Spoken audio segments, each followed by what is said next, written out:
If someone was boring to you a long time ago, maybe at the time when you were dating, you find this person was boring. At the time when you had these prime years where maybe you are in your 20s, in your 30s, at that point, you are between your 20 to 30 years old. And there is always that guy who was very serious with you. There is always that guy whom you never wanted.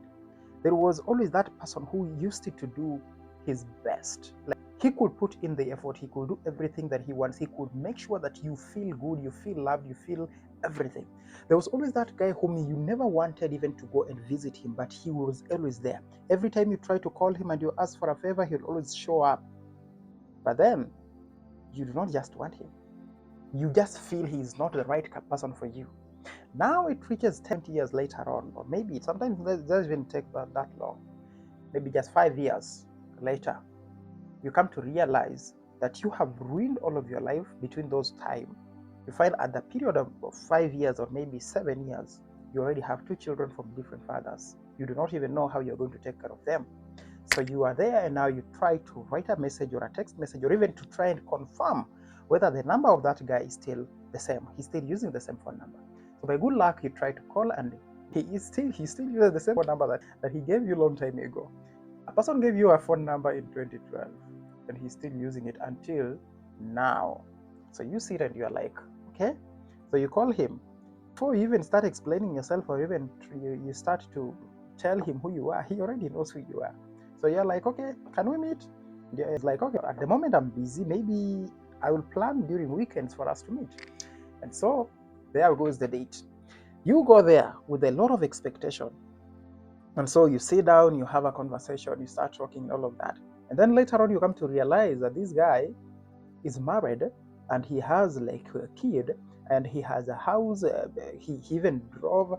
When the two of you are living, you realize he's moving towards a car and you're like, you own this? And he's yes, this is my car. My wife also has one. And then now you are like, okay, and why did you call me? Why did you accept on meeting me when you knew very well that you have a wife? And it will be like, you know what? When you called me for us to start a conversation, I knew maybe there's something that you needed. I did not expect that by me being married, it's going to be an issue. And then you're like, no, but you just know very well that I love you. Come on.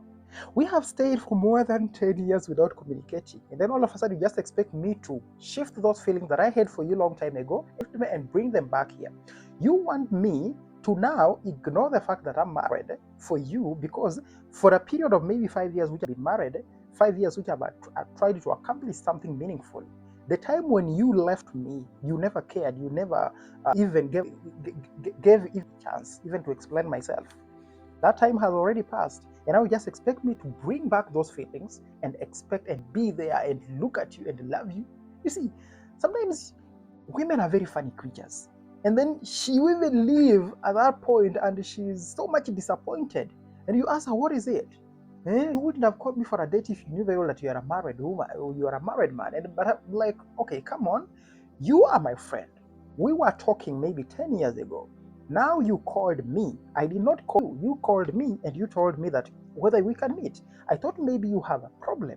So I cannot start explaining myself to you for all of these years that I cannot meet you because I have a if out of courtesy, I decided to take time, come and meet you, see what is it.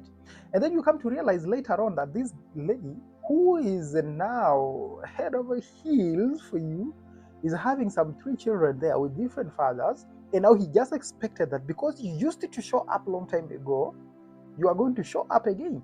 You see, women are very funny creatures. You cannot expect somebody to always be there. And this is the exact thing that we even do it with God. You see, somebody stays out, does all of these things, you move around. We expect God to do the exact same things. You see, we spend our youth, we chase our desires, we build our own kingdoms, we ignore the still with small, but then when the body gets tired, when the hair turns gray, and when the word has chosen us and spatters out, that's when you run to the church. That's when you run to the church. Go to most of these churches and ask yourself the type of people who are there. You will find most of them are women who do not have husbands. That is the truth. You like it or not, I'm telling you the truth. Most of the churches are carrying women who have no husbands. Who told us that God wants only our sunset? You see, we are very funny. It's time that women will just change.